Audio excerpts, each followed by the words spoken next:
Yeah, we're gonna. Trevor's gonna be the starter in week 1. He'll start this week as well. So.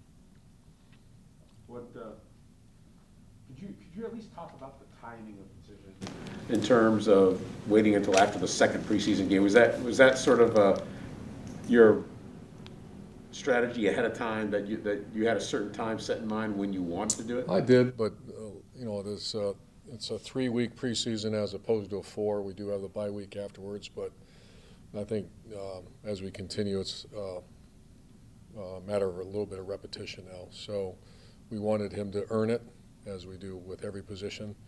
We felt he has after the last night's performance was. It was good, obviously not great, but we didn't run the ball very well. But I kind of in my mind had that as after the second preseason that we kind of have to get someone ready to play in 3 weeks. How do you go about filling Travis's role now that he's out for a year? Yeah, that was a shot in the jaw. That one. It was really coming on in practice, and you saw his big playability in practice, not in the game yet. Tough injury. How do we fill that? We're still in that conversation right now. How did Gardner take the news, and what was Trevor's reaction? I have not spoke to we had a team meeting, and they went right to position because we weren't allowed to have him in until 10 o'clock today because of the rules. And so I'm going to visit with him afterwards. But I told Schott that I'm going to announce to you guys. So he's going to visit with him, and I'll visit with him afterwards. Is the backup job open? That's open as well. Obviously, my respect for Gardner has been well documented as just a warrior. And then, Gardner got stuck behind some protection issues. At times, was running for his life back there. But and then CJ came in. That's 2 weeks in a row. I just admire CJ. I like CJ as a person, and he's got a nice release. Ball gets out fast, and so he played well. So yes, that's open as well. How much of the offensive line issues get fixed with 3 starters back in there? Yeah, when I talked to you guys after the game, and I was very disappointed with the run game and what's our identity, what's all those questions. But then I watched the film, and a lot of it was perimeter blocking issues, that we had many missed assignments. You had a rookie left tackle that got walked back twice, but other than that, he hung in there a little bit. And the one thing about the Saints, they got good solid line. I thought Shatley hung in there pretty good. He's a veteran player. AJ didn't play as good as he did the week before, but and Juwan Taylor actually hung in there. I think had 1 pressure or a sack. I can't remember, but to answer your question, 3 starters that are, really are 3 big dogs as far as salary, as far as expectation. Our center is a really good player. Norwell is expected to come back.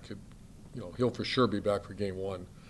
I don't think we'll play him this week. And then Cam was out. I think he'll be ready for this week. I think I'll know more tomorrow. So, Urban, do you anticipate in terms of starters, everybody? I mean, if they are able to go, they will play this weekend against the Cowboys? Yeah. Josh Allen is still. We're not sure about the COVID protocol with him right now. But yeah, once again, we're just getting over the game from 2 nights ago. But my anticipation is you're ready to play, got to play. Coach, But any ETN's injury- concerns with the secondary, especially in regards to Tyson missing a couple of balls in the air that looks like he could have made a play on? Yeah, his efforts incredible. Speed, talent. Twice in the first game he missed one, and then this past weekend he did. So we're having a conversation about that and how to practice that, because it's hard to practice it without blowing their legs out. But you got to put them in position to be able to make those plays. You're admittedly paranoid as any coach in the country. Do you not battle internally with throwing guys after the ETN injury, with throwing guys out there versus keeping them healthy for the opener? A meaningful, Yeah. I think it's all the position. What our job, the term that I've always used is game ready. Once someone's game ready, they're done. We're a young team right now. Linder to me is a guy that I'm not in a panic because I saw what he was like before he got hurt, and he's going to be 100% by game time. Marvin, I'm getting to the point where he's game ready. But other than that, it's a young team. It's a young team. Miles Jack, by the way, played outstanding. No, he's getting close to being game ready. That's what I was going to ask you. Miles and anybody else on the defense that you feel like is game ready? Ray Jenkins is a guy that's proved, that's why he's not playing. I think he played 6 plays. Miles really, I don't give him play 10 plays, but his body, and he feels great. He's playing at a high level. Damian played pretty good. Our D-line, once again, held, you look at the interior, you look at Malcolm Brown, Devon Hamilton, and Roy, and Jihad Ward, and Smoot. Well, those guys played well. They hung in there against a good offensive line and negated the run game. Had 2 sacks. You knocked 3 balls down. You know, the opening drive, where that's 2 weeks in a row, they go right down the field on us. But we got to knock some balls down. How comfortable are you in the depth at the linebacker position beyond Miles? The guy that graded out a winner was Dakota, and Shaq has been really coming on. So those two, pretty comfortable. Chappelle is also had probably his best overall, including special teams, and Quincy's got to continue to get better. Well, decent. How do you go about, are you concerned, I know this preseason going into the 3rd game, but the rhythm on your offense with the starters, is that one reason you made the decision to name Trevor the starter and try to get the reps and get those guys in continuity? That's exactly one of the reasons, and then the other is just when you have a newness. The guy that's performed pretty well is Barch. You know, he's earning. He'll be an NFL player. He's done a nice job. I think he's done a nice job. But yeah, to answer your question, we are concerned about that. Especially after week 1, I wasn't, because we just didn't show much. This week too, the intent was to, run the ball, have some good play action off. And when you average 1.8 yards per carry, because he took away the QB runs, and it's not good enough. What was the conversation with you and Daryl after the game? Was it again kind of the frustration of what can we show, what can we not show, or what was the conversation as far as? No, it was a matter of execution and some missed assignments. There were composition groups that didn't play very well. And we got to get that right. Where do you want to see Trevor make the next jump? Score points. We got to score some damn points. We weren't very good in the red zone. It's like CJ, I think, scored every touchdown so far. Is anyone starting to emerge from that second safety position opposite of Richo? Yeah. That group is probably the most consistent group right now. We got DT back, and he played exceptional in special teams. He wasn't player of the game, but J-Dub was. Jared Wilson. So you got, that's tough, because you got a numbers crunch at that position. Those are all NFL players. If they're not here, they're going to get picked up. They're really good players. So who was that guy? Cisco's another guy that just keeps getting better and better and better. J-Dub probably played his best game. He's been dinged up since we got here in the spring. He was a little dinged, and then COVID hit him.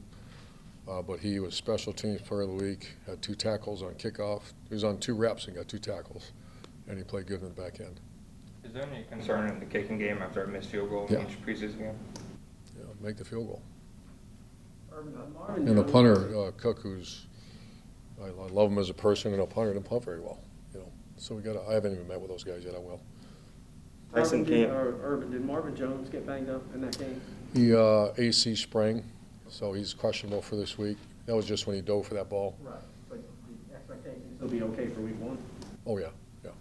Tyson Campbell. Second week in a row where he's given up a touchdown when he was in a position to possibly make a play. Does that start to worry you at all of him playing the ball? Yeah, of course it worries us, but we ask them to play as hard as they possibly can, and the coach's responsibility is somehow get them in those, I call them snapshot moments. How do you do that without, okay, go run 40 yards. So we're gonna do some creative things out there to judge it, and he misjudged it. And then the other one he got didn't lead back in at the first game. So we're really high on him. We really think his future is real strong, but obviously got to make those plays. With Travis now out for this year, how does that maybe change the status of a guy like Tavon Austin, Jamal Agnew, and making this team and what they can contribute? Very good point, and I'm very pleased with Tavon Austin. Agnew didn't play great, but we didn't have him do much yet. He has done some really good things for us. Also, the running back depth, that position we all know, that's a violent position. And so a guy like Dari becomes more and more valuable. Zig had a nice run. Nate had a nice touchdown or a 2-point conversion. And we're keeping our eyes open. How much do you anticipate taking advantage of being first in line with the waiver wire? We've had that chat. I'm anxious to see how this thing works. But how much to take advantage of it?